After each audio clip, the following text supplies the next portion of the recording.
कि कई इलाके भीषण बाढ़ की चपेट में हैं, जिसमें वहां का सिचुआन और गंसू प्रांत भी शामिल है।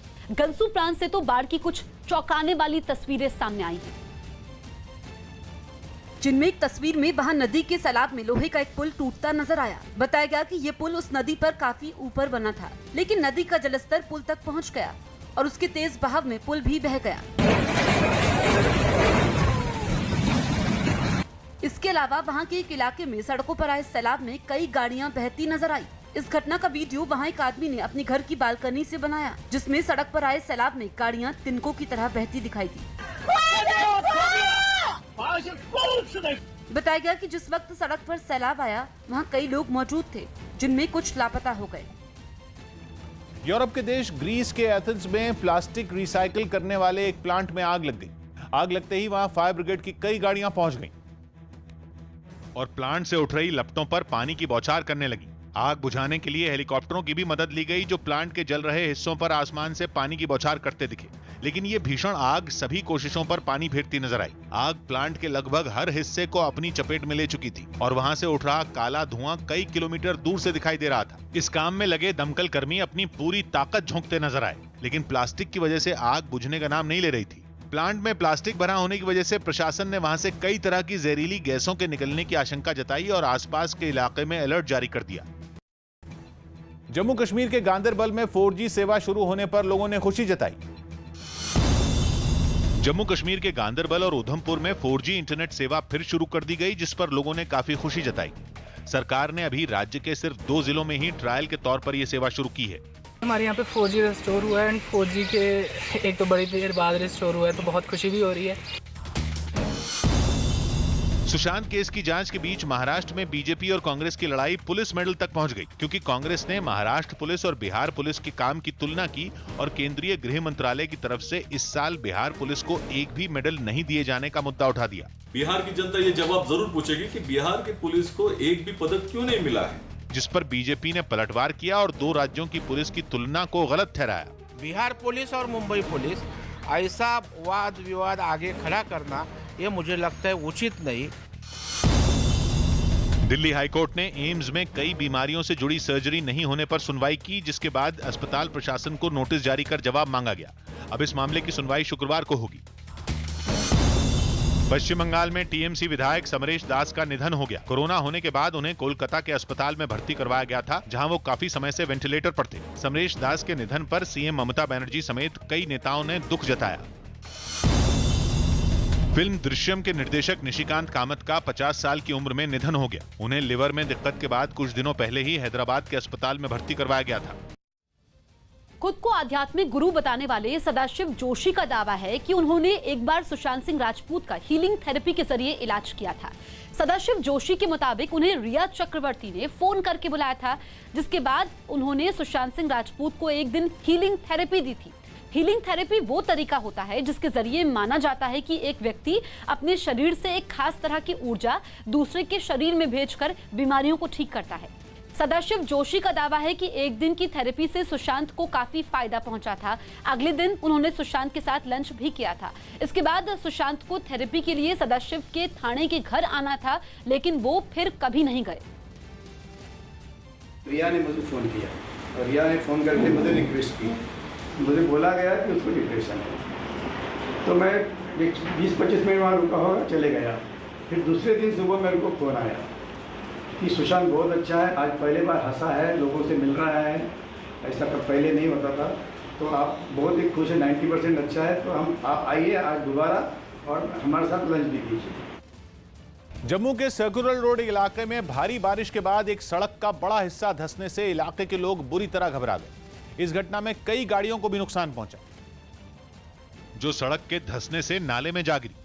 ये घटना रात के वक्त हुई, जिससे वहां बड़ा हादसा होने से टल गया। जम्मू के सर्कुलर रोड पे यहाँ जो गाड़ियाँ पार्क थी, आप देख सकते हैं कि ये पूरा जो रोड है ये धंस गया है और जो गाड़ियाँ हैं वो बीच नाले में चली गई हैं। इस घटना के लिए लोगों ने जम्मू नगर निगम को जिम्मेदार बताया। म्यूनसिपैलिटी ने यहाँ पे अपना नाला की बेडिंग का काम लगवाया था, जिस कारण जेसीबी ने सारा से जो पहाड़ी है उसको सारा मतलब खराब कर दिया। भारी बारिश के बाद हुई इस घटना ने इलाके के लोगों को काफी डरा दिया।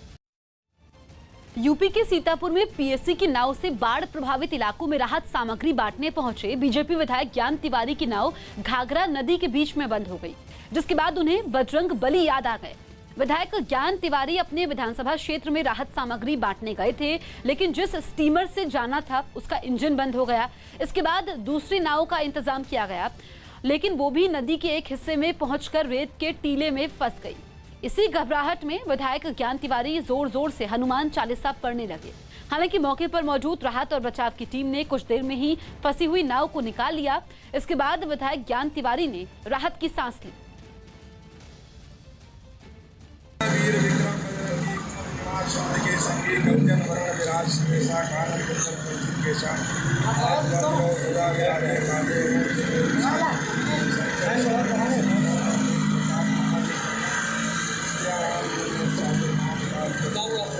थाईलैंड में कोरोना संकट के बावजूद हजारों प्रदर्शनकारी एक बार फिर सरकार के खिलाफ सड़कों पर उतर आए।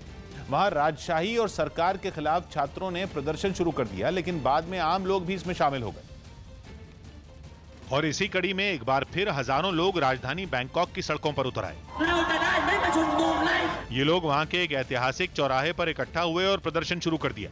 इन लोगों ने वहां की सरकार और राजशाही के खिलाफ जमकर नारेबाजी की।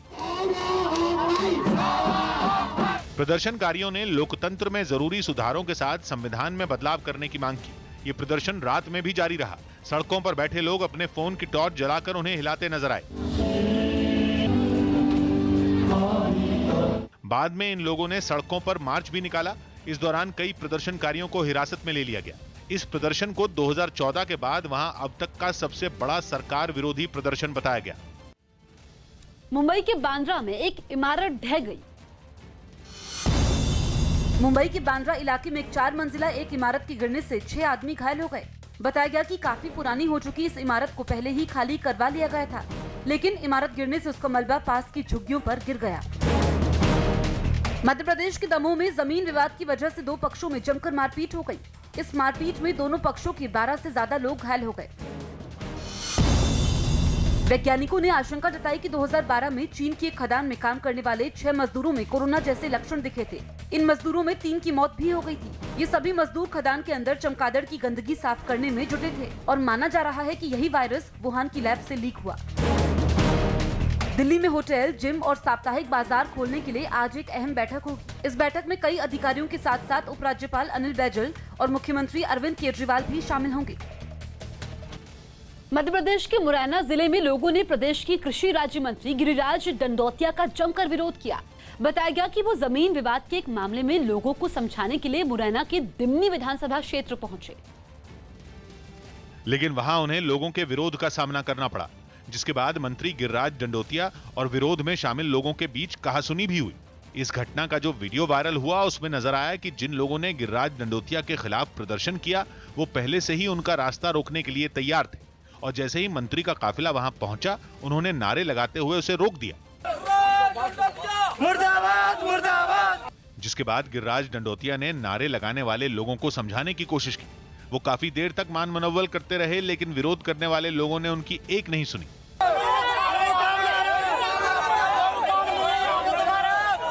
लोगों के साथ कहासुनी का ये वीडियो वायरल होने के बाद गिरिराज दंडोतिया ने इसे कांग्रेस की सियासी चाल बताया।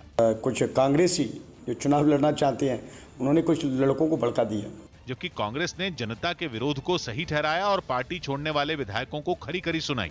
ये अभी एक विधायक के साथ ऐसे प्रत्याशी के साथ हुआ। आने वाले समय में भारतीय जनता पार्टी के हर प्रत्याशी से ये सवाल जनता करेगी। मध्य प्रदेश में 27 सीटों पर उपचुनाव होने वाले हैं और मुरैना की दिमनी सीट भी उन्हीं में एक है, जहां से गिरिराज दंडोतिया कांग्रेस के टिकट पर चुनाव जीते थे, लेकिन बीजेपी में शामिल होने के बाद उन्हें फिर से उसी सीट से किस्मत आजमानी होगी। बाहरी दिल्ली के मंगोलपुरी के राजपार्क इलाके में एक लड़के पर कुछ लोगों ने चाकू से हमला कर दिया। हमले से पहले इलाके में कई लड़के झुंड बनाकर घूमते हुए भी नजर आए, जबकि इनमें कुछ लोगों के पास चाकू भी दिखाई दिए। ये सभी लोग काफी देर तक इलाके में घूमते रहे और जब ये लोग एक सड़क पर पहुंचे तो वहां एक लड़के पर किसी ने चाकू से हमला कर दिया। हमला होते ही वहां भगदड़ मच गई और सभी लड़के वहां से भाग गए। जानकारी मिलते ही पुलिस भी पहुंची और लोगों से पूछताछ कर अपनी जांच तेज कर दी, जबकि चाकू लगने से घायल लड़के को भी अस्पताल में भर्ती करवाया गया। अफ्रीकी देश सोमालिया की राजधानी मोगादिशु में सुरक्षा बल ने एक होटल का करीब 5 घंटे तक के बाद आतंकी संगठन अल शबाब के कब्जे से छुड़ा लिया। एक दिन पहले हुए इस हमले में 5 हमलावर तो ढेर हो गए, लेकिन इसके साथ ही 11 मासूम भी अपनी जान गंवा बैठे। और राजधानी मोगादिशु में होटल के अंदर चलती गोलियों ने सिर्फ बंधकों को ही नहीं बल्कि उसके बाहर से गुजर रहे लोगों को भी दहला दिया। वो अपनी जान बचाकर सड़क पर भागते नजर आए और कुछ तो गाड़ियों की आड़ में ही छिपकर बैठ गए।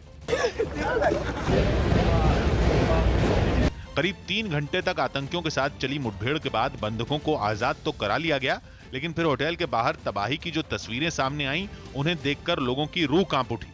गाड़ियों के परखचे उड़े हुए दिखे तो इमारतों का मलबा नजर आया। waxaa meesha ku dhintay khasaare dhimasho ayuu qaraxu keenay oo gaaraysa 16 qof।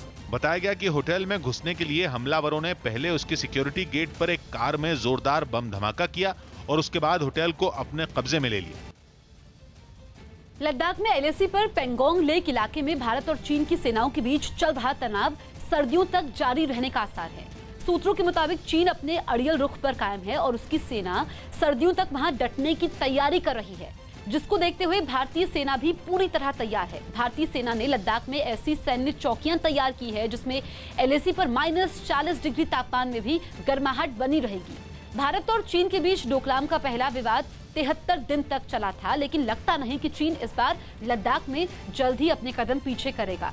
इसी को देखते हुए भारत ने अपनी तैयारियां पूरी कर ली हैं और वो किसी भी हालात से निपटने के लिए तैयार है। सूत्रों की माने तो चीन ने अपने सैनिकों के लिए टेंट लगाए हुए हैं, लेकिन क्या वो इतने कम तापमान में रह सकेंगे, कहना फिलहाल मुश्किल है। भारत की तरफ से भी पूरे एलएसी पर कई नई पोस्ट भी तैयार की गई हैं, जहां से हमारी चौकसी और सीमा पर नजर सर्दियों के समय भी बनी रहेगी।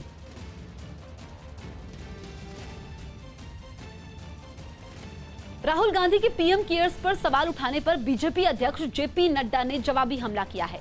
नड्डा ने ट्वीट करते हुए कांग्रेस और खासतौर पर गांधी परिवार पर पीएम राष्ट्रीय राहत कोष के पैसों को गांधी परिवार के ट्रस्ट में भेजने और चीन से पैसे लेकर राष्ट्रहित को चोट पहुंचाने का आरोप लगाया है। इतना ही नहीं, बीजेपी अध्यक्ष ने राहुल गांधी पर फर्जी खबरें फैलाने का भी आरोप लगाया है। एक दिन पहले ही पीएम केयर्स से जुड़ी जानकारी आरटीआई के जरिए न देने के पीएम दफ्तर के फैसले के बाद राहुल गांधी ने सरकार पर हमला बोला था।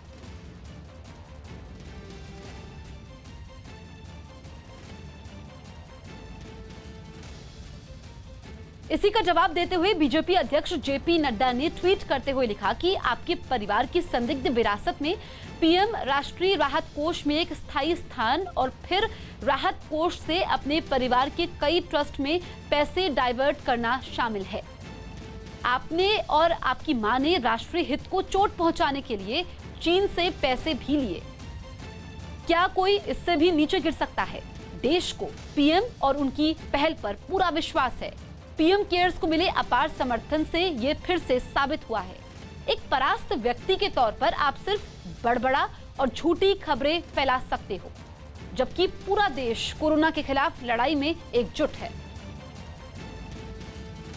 पश्चिम बंगाल के बीरभूम जिले में विश्व भारती यूनिवर्सिटी में दिन भर हंगामा चलता रहा। बीरभूम जिले के शांति निकेतन में बनी इस यूनिवर्सिटी ने एक दीवार बनवाई थी और दीवार बनाने से लोग इस कदर नाराज हुए कि तोड़फोड़ शुरू हो गई। आसपास के लोग बड़ी संख्या में इकट्ठे हो गए और दीवार बनाने के लिए लाए गए सामान को फेंकना शुरू कर दिया। लोग ईंटें उठा उठाकर फेंकने लगे। उन्होंने सड़क पर रखा सीमेंट भी उठाकर फेंक दिया। फिर गुस्सा निकालने के लिए वो मैदान में लगे एक टेंट के पास पहुंच गए। पहले टेंट के अंदर रखी कुर्सियां तोड़ी गईं। फिर वो टेंट में लगे पंखों को तोड़ने लगे। उनका गुस्सा यहीं शांत नहीं हुआ, बल्कि खुदाई करने की एक मशीन से यूनिवर्सिटी का एक गेट भी उन्होंने तोड़ दिया। फिर उस पिलर का नंबर आया जिसके सहारे गेट लगा हुआ था। मशीन के पंजों से उस पिलर को भी तोड़ दिया गया।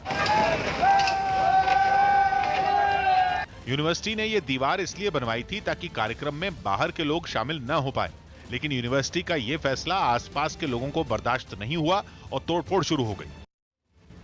यूपी के मुरादाबाद में एक आरएसएस कार्यकर्ता को पुलिस चौकी में बंद करना चौकी इंचार्ज को भारी पड़ा। देर रात तक चले बीजेपी विधायक और आरएसएस कार्यकर्ताओं के प्रदर्शन के बाद आखिरकार चौकी इंचार्ज और 2 कांस्टेबल को तुरंत प्रभाव से निलंबित किया गया।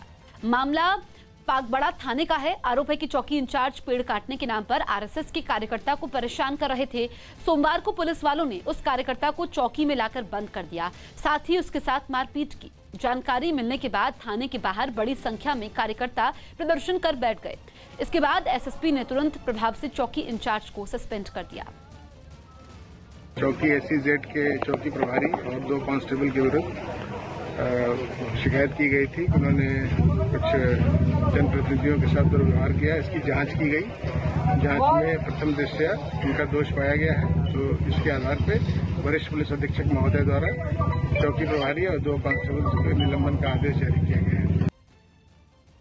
कांस्टेबल थे, उनसे मेरी बातचीत हुई। मैंने भैया पेड़ आप जाकर के ये देख लीजिएगा, पेड़ ये काटा है तो आप उस पर वो करवाइए कार्रवाई। नहीं काटा है तो बिना वजह वो मत करिए उसको परेशान। बोले ठीक है भाई साहब, पेड़ उन्होंने काटा नहीं है। आज फिर पुलिस गई, उनको उठा लाई। मेरा वो छीन लिया उन्होंने मोबाइल फोन, और उसके बाद मुझे अंदर बंधक जो बना दिया और 2 कांस्टेबल लगा दिए और बोले लाठी लाइए और इनका आरएसएस का भूत आज ही उतारेंगे। जम्मू में कठुआ के एक पुलिस थाने में 15 अगस्त को हुए एक कार्यक्रम का वीडियो वायरल हो गया, जिस पर पुलिस निशाने पर आ गई। आरोप है कि इस कार्यक्रम में कोरोना से जुड़े नियमों का पालन नहीं हुआ। लेकिन मामले ने तूल तब पकड़ लिया जब इस कार्यक्रम का वीडियो सोशल मीडिया पर आते ही वायरल हो गया। वायरल वीडियो में एक डांसर के इर्द गिर्द घेरा बनाकर लोग झूमते हुए दिखे।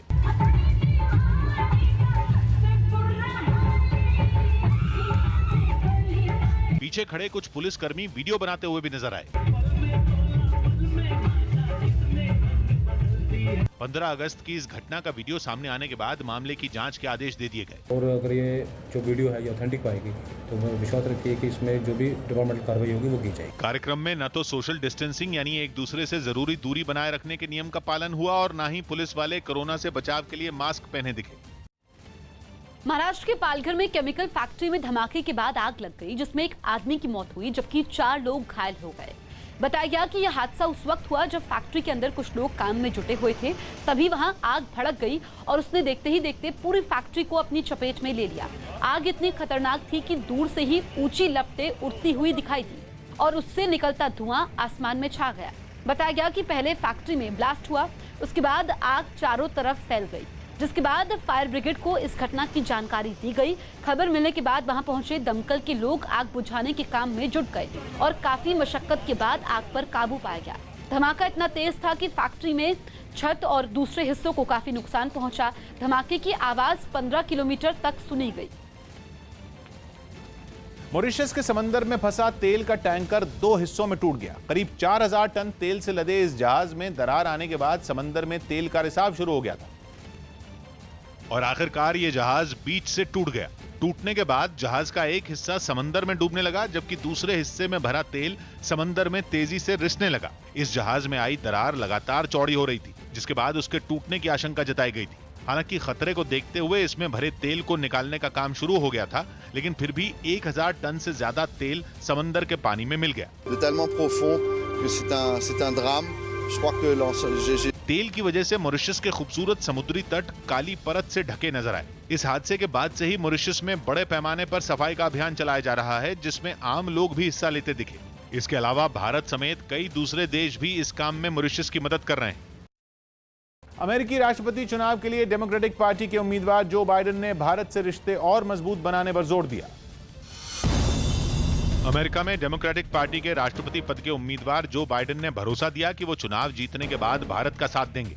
जो बाइडेन ने भारत और अमेरिका के बीच संबंधों को और मजबूत बनाने पर भी जोर दिया। I said if the United States and India became closer friends and partners, then the world will be a safer place. Shaheen Bagh से जुड़े सामाजिक कार्यकर्ता शहजाद अली के बीजेपी में शामिल होते ही शाहीन बाग के प्रदर्शन का मुद्दा फिर सुर्खियों में आ गया। आम आदमी पार्टी ने आरोप लगाया कि शाहीन बाग में प्रदर्शन बीजेपी के इशारे पर हुआ था। ये सारे के सारे सवाल हम तब भी खड़े करते थे कि ये दिल्ली पुलिस के द्वारा प्रायोजित है, केंद्र सरकार के संरक्षण में प्रोटेस्ट चल रहा है। जबकि बीजेपी ने सफाई देते हुए कहा कि बीजेपी में शामिल हुए लोग खुद भी शाहीन बाग में चल रहे प्रदर्शनों से परेशान थे। शाहीन बाग में जितने लोग रहते थे सब उस धरने में शामिल थे, ऐसा कहना चाहती है आम आदमी पार्टी। मुंबई के शिवड़ी इलाके में पुलिस ने एक आदमी की हत्या के आरोप में उसकी पत्नी समेत 4 लोगों को गिरफ्तार कर लिया। आरोप है कि मारे गए आदमी को अपनी पत्नी के चरित्र पर शक था और वो इस मुद्दे पर अपनी पत्नी से मारपीट भी करता था। दावा है कि इसी बात से नाराज महिला ने मायके वालों के साथ मिलकर अपने पति की हत्या कर दी। इन चारों आरोपितों को शिवड़ी पुलिस थाने के पुलिस अधिकारियों ने अटक की है। बीसीसीआई ने सुरेश रैना का एक वीडियो शेयर किया जिसमें रैना किशोर कुमार का एक गाना गाते हुए दिखाई दिए।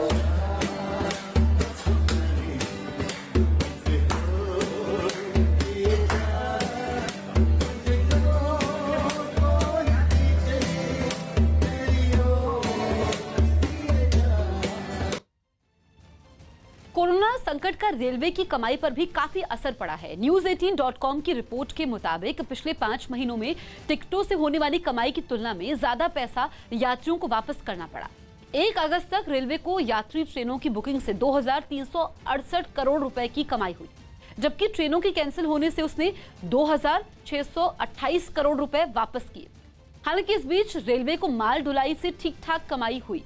खबर है कि अगस्त के पहले 15 दिनों में माल ढुलाई से आए 1 साल पहले दर्ज की गई कमाई को पार कर गई और पिछले 1 हफ्ते में 3.4% की बढ़ोतरी देखने को मिली। इसके अलावा कोरोना काल में पिछले साल की तुलना में माल गाड़ियों की रफ्तार भी दोगुनी हो गई। मध्य प्रदेश के इंदौर में ज्योतिरादित्य सिंधिया का विरोध करने के लिए इकट्ठा हुए कांग्रेस कार्यकर्ताओं को पुलिस ने हिरासत में ले लिया। कांग्रेस कार्यकर्ता उन्हें काले झंडे दिखाने के लिए इकट्ठा हुए और उनके खिलाफ प्रदर्शन की तैयारी करने लगे, लेकिन पुलिस ने सिंधिया के इंदौर पहुंचने से पहले ही उन्हें हिरासत में ले लिया। इस दौरान पुलिस ने एक कांग्रेस कार्यकर्ता की पिटाई भी की। पुलिस ने प्रदर्शन में शामिल कार्यकर्ताओं को खींच कर गाड़ी में बैठाया, जिसके बाद एक कांग्रेस कार्यकर्ता पुलिस से बहस करने लगा। उसने पुलिस वालों के साथ धक्का मुक्की भी की, जिसके बाद पुलिस ने उसे लाठी से पीटा।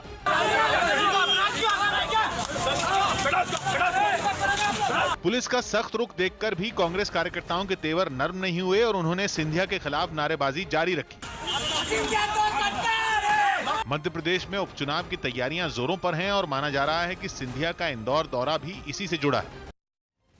छत्तीसगढ़ के रायगढ़ में 13 साल की बच्ची की सड़क हादसे में मौत के बाद खफा लोगों ने ट्रक को ही आग के हवाले कर दिया।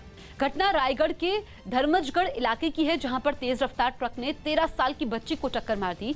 इस हादसे में बच्ची की मौके पर ही मौत हो गई, जिसके बाद खफा लोगों ने सड़क पर जैम लगा दिया और ट्रक में आग लगा दी। देखते ही देखते पूरा ट्रक जल गया। मौके पर पहुंची पुलिस ने खफा लोगों को सड़क से हटाया, जिसके बाद गाड़ियों की आवाजाही शुरू हो पाई। अमेरिका के कैलिफोर्निया में जंगलों में धधकती लपटों ने आग के बवंडर जैसी शक्ल ले ली। 3 दिन पहले लगी इस आग ने करीब 30,000 एकड़ का इलाका जलाकर राख कर दिया। और सामने आई एक तस्वीर में तो इस आग का विकराल रूप देखने को मिला। तेज गर्म हवा और राख ने आग के इर्द गिर्द बवंडर बना लिया। नीला आसमान आग के विशाल काले धुएं में ढका हुआ नजर आया। धुआं इतना घना था कि उसके पीछे दूर दूर तक कुछ दिखाई ही नहीं दिया। दमकल कर्मी आग पर काबू पाने की कोशिश करते नजर आए, लेकिन भयानक आग के आगे उनकी कोशिश ऊंट के मुंह में जीरे जैसी दिखी। वहीं तबाही की आसमान से ली गई तस्वीरों में जंगल का एक बड़ा इलाका जला हुआ दिखा। आग को आगे बढ़ने से रोकने के लिए दमकल कर्मी जंगल के झाड़ को फावड़े से उखाड़ते नजर आए। हेलीकॉप्टर भी पानी बरसाते दिखे। कोरोना मरीजों की संख्या में तेजी से हो रही बढ़ोतरी को देखते हुए बिहार सरकार ने 6 सितंबर तक लॉकडाउन जारी रखने का फैसला लिया है। राज्य के गृह विभाग के अपर मुख्य सचिव आमिर सुबहानी के मुताबिक बिहार में 6 सितंबर तक लॉकडाउन जारी रहेगा और सभी धार्मिक स्थान और स्कूल कॉलेज पूरी तरह से बंद रहेंगे। साथ ही इस बीच रेस्टोरेंट में बैठकर खाने पर पाबंदी जारी रहेगी, जबकि मॉल और सिनेमा हॉल भी पहले की तरह ही नहीं खुलेंगे। तो वहीं राज्य में बसें भी नहीं चलेंगी। हालांकि जरूरी सेवाओं वाले दफ्तर को इससे अलग रखा गया है। इसके अलावा रात 10 बजे से सुबह 5 बजे तक घरों से निकलने पर भी पाबंदी होगी। दुबई में बढ़ती गर्मी के बीच बर्फ की मांग बेतहाशा बढ़ गई। गर्मी से हालात इतने बिगड़ गए कि लोगों के लिए स्विमिंग पूल में नहाना भी मुश्किल हो गया। यही वजह रही कि पानी को ठंडा करने के लिए बर्फ का इस्तेमाल किया गया। सामने आई एक तस्वीर में कुछ लोग बर्फ के बड़े बड़े टुकड़ों को एक स्विमिंग पूल में डालते दिखे। इससे पहले एक गाड़ी में बर्फ के टुकड़ों को बोरियों में भरकर उस स्विमिंग पूल के करीब लाया गया और फिर कुछ लोगों ने गर्मी के हिसाब से एक एक कर बर्फ के कई टुकड़ों को पानी में डाल दिया, ताकि लोगों को नहाते वक्त गर्मी का एहसास न हो। Demand is quite high during this year just because of the pandemic. बताया गया कि गर्मियों के मौसम में दुबई के ज्यादातर लोग उन देशों का रुख कर लेते हैं जहां गर्मी कम पड़ती है, लेकिन इस बार महामारी की वजह से ऐसा नहीं हो सका। लिपुलेख विवाद के बाद भारत और नेपाल की पहली बैठक हुई। भारत और नेपाल के बीच लिपुलेख विवाद के बाद पहली बार बैठक हुई, जिसमें काठमांडू में चल रहे कई विकास के कामों की समीक्षा की गई। साथ ही भारत ने इन प्रोजेक्ट में तेजी लाने का भरोसा भी दिया। यूपी के पीलीभीत में बच्चों के बीच हुए विवाद के बाद दो गुट आपस में भिड़ गए। इस दौरान दोनों पक्षों के बीच काफी मारपीट हुई, जिसमें 10 लोग घायल हो गए। पुलिस ने दोनों गुटों के खिलाफ केस दर्ज कर लिया। ऑस्ट्रेलिया की 2 महिला क्रिकेटरों ने आपस में शादी कर ली। लॉरा हैरिस और डिलिसा किमिंस ने इस बात की जानकारी खुद सोशल मीडिया पर दी। इसमें उन्होंने शादी की तस्वीरें भी शेयर की। दोनों ने शादी से पहले 4 साल तक एक दूसरे को डेट किया था। पीएम केयर्स फंड की कानूनी वैधता पर आज सुप्रीम कोर्ट फैसला सुनाएगी। केंद्र सरकार ने इसी साल मार्च में कोरोना और इसी तरह की बड़ी आपदा से लड़ने के लिए पीएम केयर्स फंड बनाया था। पीएम केयर्स फंड में कोई भी व्यक्ति या संस्था दान दे सकती है और केंद्र सरकार इस पैसे का इस्तेमाल आपदा में लोगों को राहत पहुंचाने के लिए करती है। एक जनहित याचिका में इसके गठन को चुनौती दी गई है। पीएम केयर्स फंड के प्रमुख पीएम होते हैं और सरकार ही इसको चलाती है, लेकिन इसका ऑडिट कैग के बजाय निजी कंपनी करेगी। इसके अलावा पीएम केयर्स फंड सूचना के अधिकार यानी आरटीआई के तहत भी नहीं आएगा। इसी वजह से इसकी पारदर्शिता पर सवाल उठाए गए हैं। उत्तर प्रदेश के 75 जिलों में 15 पर बाढ़ का कहर टूटा तो करीब 750 गांव चपेट में आ गए। राज्य में बहने वाली ज्यादातर नदियां खतरे के निशान से ऊपर बहती दिखीं और इनमें लखीमपुर खीरी की हालत कुछ ज्यादा ही खराब नजर आई, जहां पहाड़ों पर हो रही बारिश की वजह से शारदा, घाघरा और करनाली नदी उफान पर है। और इसका असर जिले की 3 तहसीलों के 60 गांवों में नजर आया, जहां आबादी वाले इलाकों में घुस चुकी नदियां तेजी से कटान करती दिखी। करनाली नदी में उफान आने से निघासन तहसील का बड़ा इलाका खतरे में नजर आया, तो वहीं शारदा नदी की वजह से बलिया तहसील पानी में समाती दिखी। अभी तक तो ये बहुत कटान हो गया और सब लोगों के हजारों एकड़ कट गए हैं। खेत खलियान ही नहीं, नदियों ने घरों तक पैठ बनाकर लोगों का जीना दूभर कर दिया। नदियों के इस रूप के बाद अपने इलाके की बर्बादी देखने के अलावा लोगों के पास कोई चारा नहीं रहा। कई जगहों पर सड़कें कट गईं तो कई जगहों पर सड़कें डूब गईं। कई गांव तो बाढ़ की वजह से टापू में बदलते नजर आए। कहीं आने जाने के लिए गिनती की नावों का सहारा बचा और लोग प्रशासन से मदद नहीं मिलने की शिकायत करते नजर आए। कोई अधिकारी घर में नहीं आया, कोई देखने नहीं आया। कुछ ऐसा ही हाल हापुड़ के पास गढ़मुक्तेश्वर का दिखा, जहां गंगा का पानी आसपास के गांवों में घुस गया। सड़क पर आप देखिए किस तरीके से पानी भरा हुआ है। इस पूरे इलाके की अगर बात की जाए तो करीबन 8 से 10 गांव हैं जो कि इस वक्त पानी से भरे हुए हैं। परेशान लोग ट्रैक्टर के अलावा बैलगाड़ी से सुरक्षित ठिकानों की तरफ जाते दिखे। यूपी के प्रयागराज में पैसे के लेन देन को लेकर 2 पक्षों में जमकर मारपीट हुई। दोनों ही पक्षों ने एक दूसरे पर लात घूंसों से जमकर हमला बोला। खास बात यह रही कि मौके पर मौजूद पुलिस पूरे मामले में मूक दर्शक बनी रही। जानकारी के मुताबिक एक महिला ई रिक्शा चालक अपनी बहन के साथ सिविल लाइंस इलाके से गुजर रही थी। इसी बीच एक एजेंट जो पैसों के लिए लगातार परेशान कर रहा था मौके पर पहुंचा। बताया गया कि उसने ई रिक्शा की चाबी निकाल ली, जिसके बाद पहले तो दोनों पक्षों में कहासुनी हुई, फिर देखते ही देखते मारपीट हुई। इस बीच लोगों ने भी लड़कियों का साथ दिया और उस एजेंट की धुनाई कर दी। मारपीट खत्म होने के बाद पुलिस ने दोनों तरफ से मामला दर्ज किया और फिलहाल जांच कर रही है। थाईलैंड की राजधानी बैंकॉक में एक एग्जीबिशन में कोरोना से बचाव के लिए लोगों का तापमान मापने वाला एक रोबोट तैनात किया गया। 5G तकनीक से लैस इस रोबोट को थाईलैंड की एक टेलीकॉम कंपनी ने बनाया है, जो एग्जीबिशन में अपने सामने से गुजरने वाले लोगों का तापमान चेक करता नजर आया। इस रोबोट में थर्मल स्कैनर लगा है जो ये बता सकता है कि सामने खड़े शख्स को बुखार है या नहीं। इतना ही नहीं, कार्यक्रम में कुत्ते की डील डॉल वाला एक दूसरा रोबोट सैनिटाइजर लिए इधर से उधर मंडराता दिखा। अपने सेंसर के जरिए ये रोबोट लोगों की मौजूदगी भांपता और उनके पास जाकर उन्हें सैनिटाइजर के इस्तेमाल के लिए जागरूक करता नजर आया। एग्जीबिशन में इसके अलावा भी कुछ दूसरे रोबोट तैनात दिखे। शास्त्रीय गायक पंडित जसराज का अमेरिका के न्यू जर्सी में निधन हो गया। कोरोना संकट जब शुरू हुआ तब वो अमेरिका में थे और तब से वो अमेरिका में ही थे, लेकिन 90 साल की उम्र के पंडित जसराज का अचानक दिल का दौरा पड़ने की वजह से निधन हो गया। पंडित जसराज को शास्त्रीय गायन के लिए पद्मश्री, पद्म भूषण और पद्म विभूषण सम्मान मिल चुका था। 2006 में खोजे गए एक नए ग्रह का नाम इंटरनेशनल एस्ट्रोनॉमिकल यूनियन ने पंडित जसराज के नाम पर किया था और पंडित जसराज पहले ऐसे भारतीय कलाकार बने जिन्हें इस तरह का सम्मान दिया गया हो। पंडित जसराज के निधन पर पीएम नरेंद्र मोदी और राष्ट्रपति रामनाथ कोविंद ने भी ट्वीट कर श्रद्धांजलि दी। तुर्की की फर्स्ट लेडी से आमिर खान की मुलाकात पर वीएचपी ने नाराजगी जताई। आमिर खान ने तुर्की की फर्स्ट लेडी से मुलाकात की, जिस पर विश्व हिंदू परिषद ने नाराजगी जताई। आमिर खान फिल्म लाल सिंह चड्ढा की शूटिंग के लिए तुर्की में मौजूद हैं। आजकल कुछ नेता अभिनेता अपने आर्थिक हित साधने के लिए राष्ट्रीय हितों को भी परवान चढ़ाने पर तुले हुए हैं। दिल्ली के नेब सराय में पुलिस ने एक बदमाश को गिरफ्तार कर लिया। इस पर 25,000 रुपए का इनाम था। पकड़ने से पहले पुलिस ने उसे घेरा और सरेंडर करने को कहा, लेकिन बदमाश ने पुलिस पर फायरिंग शुरू कर दी। पुलिस ने भी जवाबी फायरिंग की, जिसमें बदमाश गोली लगने से घायल हो गया। यूपी के आगरा में प्रशासन ने मंगलवार से जिम और रेस्टोरेंट खोलने की इजाजत दे दी, लेकिन अभी ताजमहल और लाल किला नहीं खुलेगा। आगरा में सभी स्मारक 17 मार्च से कोरोना के खतरे की वजह से बंद हैं। पटना में एक गाड़ी में हवा भरवाते समय सिलेंडर में धमाका हो गया, जिसमें एक आदमी घायल हो गया। ये धमाका इतना जोरदार था कि कुछ देर के लिए वहां अफरा तफरी मच गई।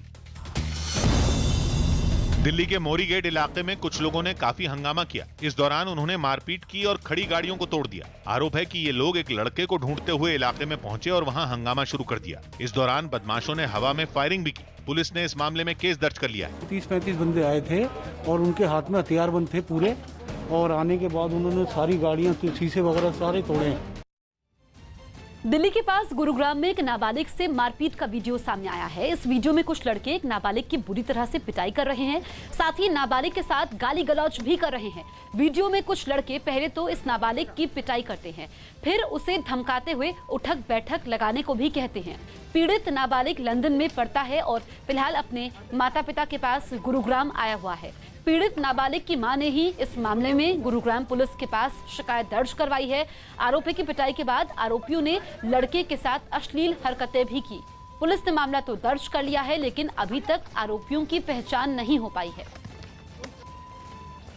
लोगों ने उसके साथ मिलके और मारपीट की, उसका अश्लील वीडियो बनाया गया और उसको धमकी दी गई कि अगर तू डिस्क्लोज करेगा तो ये वीडियो हम दिखा देंगे, और उसके साथ अश्लील हरकतें की गई, जिसके संबंध में हमने केस रजिस्टर कर लिया है और इसमें इन्वेस्टिगेशन की जा रही है। पहाड़ों पर रुक रुक कर होने वाली भारी बारिश ने उत्तराखंड के धारचूला इलाके में रहने वालों की मुसीबत बढ़ा दी। बारिश के बाद जमीन खिसकने से बड़े इलाके में लोगों की जान पर बनाई और कई घर मलबे में दब गए। रह रहकर गिरने वाली चट्टानों की वजह से धारचूला के ग्वाल गांव को खाली कराने की नौबत आ गई। इस तरह से रास्तों का इस्तेमाल करना है, क्योंकि यहाँ ये खतरा है अभी भी, क्योंकि रास्ता नहीं है। भाई साहब हाथ पकड़िए, आराम से पकड़िए। ये देखिए, ऐसे रास्ता यहाँ पर मिलेगा और इस पगडंडी के सहारे हम खतरा मोल लेते हुए ऊपर की तरफ जाएंगे। तेजी से गिरती भारी चट्टानों की वजह से कई घरों की दीवारें मिट्टी में मिल गईं, तो कई दीवारों में दरारें पड़ गईं। आने जाने के रास्तों पर मलबा जमा हो जाने से मुश्किलें बढ़ गईं और जान बचाने के लिए शिविरों में रहने को मजबूर महिलाएं घर परिवार को लेकर चिंतित नजर आईं। ले जाने का ना रास्ता है, ना सामान बचा पा रहे, ना खुद को बचा पा रहे। बताया गया कि लगातार जमीन खिसकने से अब इलाके के सबसे बड़े बाजार धारचूला मार्केट पर चट्टानों के गिरने का खतरा है। रोजाना बिगड़ते हालात की जानकारी मिलने पर इलाके के विधायक भी मौके पर पहुंचे और मलबा हटाने के काम में लगे लोगों को निर्देश देते दिखे। इसको अगर नहीं बनाया जाएगा तो निश्चित तौर पे धारचूला पूरा जो है हमारा जो मेन मार्केट है वो खत्म हो जाएगा। हालांकि खतरों को टालने के लिए प्रशासन के लोग काम में जुटे नजर आए। चीन भारत को घेरने के मकसद से पाकिस्तान को सैन्य मदद दे रहा है। सूत्रों के मुताबिक चीन पाकिस्तान को जासूसी के लिए बलून रडार भी बेच रहा है। इसे balloon born spy radar system कहा जाता है। सूत्रों की माने तो चीन तिब्बत ऑटोनोमस रीजन से भारतीय सेना की मूवमेंट पर नजर रखने के लिए भी इस सिस्टम का इस्तेमाल करता है। इसमें रडार समेत मौसम पर नजर रखने वाले यंत्र भी लगे होते हैं, जो कि रडार की क्षमता को भी बढ़ाते हैं। चीन पाकिस्तान को निगरानी के साथ साथ कॉर्बेट ड्रोन भी दे रहा है। वहीं पाकिस्तान ने चीन से आर्टिलरी गन का भी सौदा किया है, जबकि पाकिस्तानी सेना ने चीन से 236 SH-15 हॉवित्जर तोप का सौदा भी किया है। संदीप बोल हमारे सहयोगी फोन लाइन पर मौजूद है। संदीप, अब चीन पाकिस्तान को ढाल बनाकर भारत को घेरने की कोशिश कर रहा है और जो ये सौदा हुआ है इसी की गवाही देता है। बिल्कुल, देखिए चीन जो है लगातार इस कोशिश में लगा हुआ है कि भारत एक ऐसी सिचुएशन में आ जाए कि वो जो है टू फ्रंट जो है उसके लिए वॉर लाइक सिचुएशन खुल जाए, और इसीलिए लगातार जो है वो पाकिस्तान को मदद दे रहा है। खास बात यह है कि जो बलून रडार सिस्टम है, हालांकि बहुत पुराना कॉन्सेप्ट है, काफी लंबे समय से जो इसका इस्तेमाल किया जाता रहा है, लेकिन अब चूंकि एक रडार सिस्टम काफी उन्नत है और चीन जो है लगातार इसका इस्तेमाल भी तिब्बत ऑटोनोमस रीजन में करता रहा है, अब खबर रहा है। और इससे पहले भी पाकिस्तान ने कोशिश की थी बनाने की, लेकिन वो इसमें सफल नहीं हो पाया था। साथ ही हॉबिट्सर गन जो कि तोपें हैं, जो कि आसानी से हाई ऑल्टीट्यूड एरिया में भी जो है तैनात की जा सकती हैं, मूवमेंट ईजी है उनका, तो वो भी देने की तैयारी कर रहा है। तो कह सकते हैं कि चीन पूरी तरीके से सैन्य मदद जो है चीन को दे रहा है। बिल्कुल जी, चीन पाकिस्तान को सैन्य मदद दे रहा है और इसी के तहत भारत को घेरने की कोशिश है। आंध्र प्रदेश के विजयवाड़ा में एक हैरान करने वाली घटना सामने आई। बताया गया कि वहां एक आदमी ने एक कार के अंदर बैठे 3 लोगों को जिंदा जलाने के लिए पेट्रोल डालकर कार को आग लगा दी, जिसके बाद सड़क किनारे खड़ी वो कार आग की लपटों से घिरी नजर आई। बताया गया कि आग लगने के बाद कार के अंदर बैठे 3 लोग किसी तरह अपनी जान बचाकर उससे बाहर निकले। काफी देर तक उस कार से आग की लपटें निकलती रही। फिर दमकल विभाग की एक गाड़ी वहां पहुंची और उसने आग को बुझाने का काम शुरू किया। घटना के वक्त वहां लोगों की भीड़ जुट गई, जिसमें कुछ अपने मोबाइल से जलती कार का वीडियो बनाते नजर आए। बताया गया कि जलने वाली कार के अंदर 4 लोग बैठकर बातें कर रहे थे और आरोप है कि उन्हीं में से एक ने अचानक वहां पेट्रोल डालकर आग लगा दी और खुद भाग गया। इस घटना में बाकी के 3 लोग झुलस गए, जिन्हें इलाज के लिए अस्पताल भेजा गया। जर्मनी के फ्रैंकफर्ट में भारत विरोधी प्रदर्शन कर रहे कुछ पाकिस्तानियों और खालिस्तानियों से एक शख्स अकेला ही बढ़ गया। जर्मनी में रह रहे प्रशांत वेंगुर्लेकर इस वक्त फ्रैंकफर्ट की उसी सड़क पर थे जब कुछ लोग भारत विरोधी नारेबाजी करते हुए मार्च निकालने लगे। उसी वक्त प्रशांत ने प्रदर्शनकारियों का वीडियो रिकॉर्ड करना शुरू कर दिया। प्रशांत के हाथ में भारत का झंडा था, इसलिए कुछ लोगों ने उसके साथ बदतमीजी शुरू कर दी। उस वक्त प्रशांत ने पुलिस को बुला लिया। प्रदर्शनकारी भारत विरोधी नारेबाजी करते हुए आगे बढ़ते गए और प्रशांत भी उनका पीछा करते हुए घटना का वीडियो रिकॉर्ड करने लगा। थोड़ी दूर जाने के बाद प्रदर्शनकारियों ने उसे फिर पहचान लिया और उसके साथ बदतमीजी शुरू कर दी, लेकिन प्रशांत ने भी जवाब देने में देर नहीं की। बाप बाप होता है, बेटा बेटा होता है, बाप बाप होता है, बाप बाप होता है। जब कुछ लोग प्रशांत की तरफ बढ़ने लगे तो प्रशांत ने सारे जहां से अच्छा हिंदुस्तान हमारा गाना शुरू कर दिया। सारे जहां से अच्छा। विदेश में बसे एक देशभक्त हिंदुस्तानी का हौसला देखकर भारत विरोधियों के होश उड़ गए। इन लोगों के खिलाफ हम पुलिस में जाने वाले हैं और ये इनका हर साल का यही चलता रहता है, देश को गाली देना, हमारे देश को गाली देना। भारत के खिलाफ जर्मनी में ये प्रदर्शन 15 अगस्त के दिन हो रहे थे। इराक में एक प्रदर्शन के समय फायरिंग हो गई। इराक की बसरा में गवर्नर के खिलाफ प्रदर्शन कर रहे लोग फायरिंग के बाद भड़क गए। इन लोगों ने सुरक्षा कर्मियों पर भी हमला कर दिया और वहां खड़ी कई गाड़ियों पर आग लगा दी। जम्मू कश्मीर के कुलगाम में कुछ आतंकवादियों ने सीआरपीएफ के कैंप पर फायरिंग कर दी। मौसम विभाग ने पश्चिम बंगाल, झारखंड, छत्तीसगढ़ और मध्य प्रदेश के कई इलाकों में भारी बारिश की चेतावनी जारी की। आंध्र प्रदेश के प्रकाशम जिले में एक पेट्रोल पंप पर भीषण आग लग गई। बताया गया कि हादसा उस वक्त हुआ जब तेल भरने के समय एक ट्रक का टायर फट गया और उसकी वजह से वहां आग लग गई। गुजरात के गिर सोमनाथ में सरस्वती नदी का पानी उफान पर है, जिसकी वजह से नदी के निचले इलाकों में पानी भर गया है। सोमनाथ का मोक्ष पीपला मंदिर करीब करीब पूरी तरह से पानी में डूब चुका है। सरस्वती नदी का पानी किनारा तोड़कर तेजी से निचले इलाकों में भर रहा है। मोक्ष पीपला मंदिर में भी 5 से लेकर 5 कई फीट तक पानी भर चुका है। इसके अलावा मंदिर के आसपास की दुकानें भी पानी में डूब चुकी हैं। अगले कुछ दिन भी बारिश की आशंका है, जिसकी वजह से यहाँ के लोगों की मुश्किलें बढ़ सकती हैं।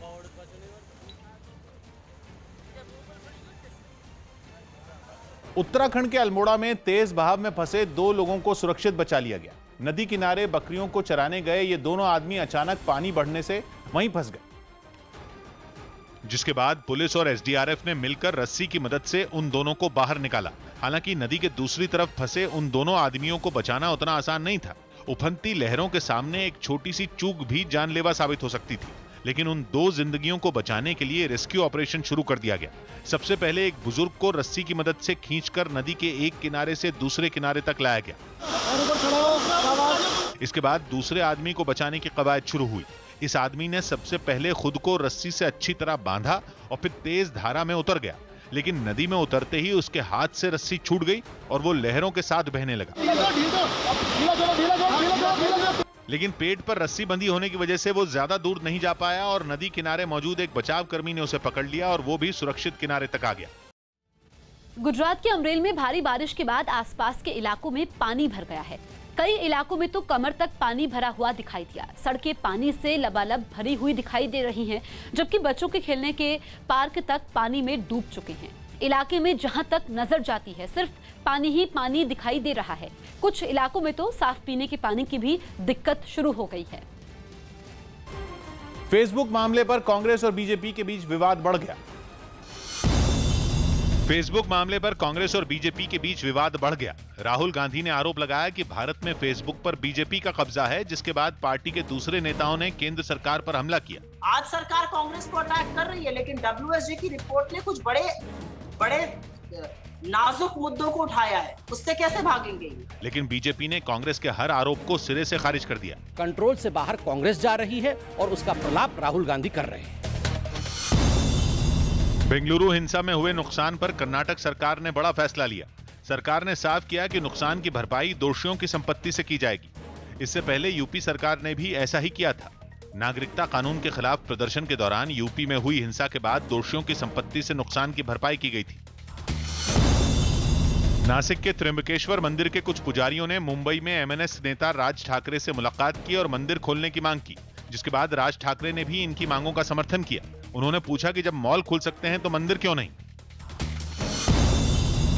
दिल्ली के कई इलाकों में भारी बारिश हुई, जिसके बाद मूलचंद अस्पताल के आसपास के इलाके समेत कई इलाकों में पानी भर गया। इस बारिश की वजह से लोगों को जैम का सामना भी करना पड़ा। थोड़ी सी बारिश के बाद मूलचंद फ्लाईओवर के पास जल भराव यहाँ पर देखने को मिल रहा है। उत्तर प्रदेश में इलाहाबाद हाईकोर्ट और लखनऊ बेंच बंद रहीं। कोरोना के खतरे की वजह से अदालत को बुधवार तक बंद रखने का फैसला लिया गया था। हालांकि इस दौरान ऑनलाइन केस दर्ज किए जा रहे हैं, लेकिन सुनवाई सिर्फ जरूरी मामलों की ही तय की गई है।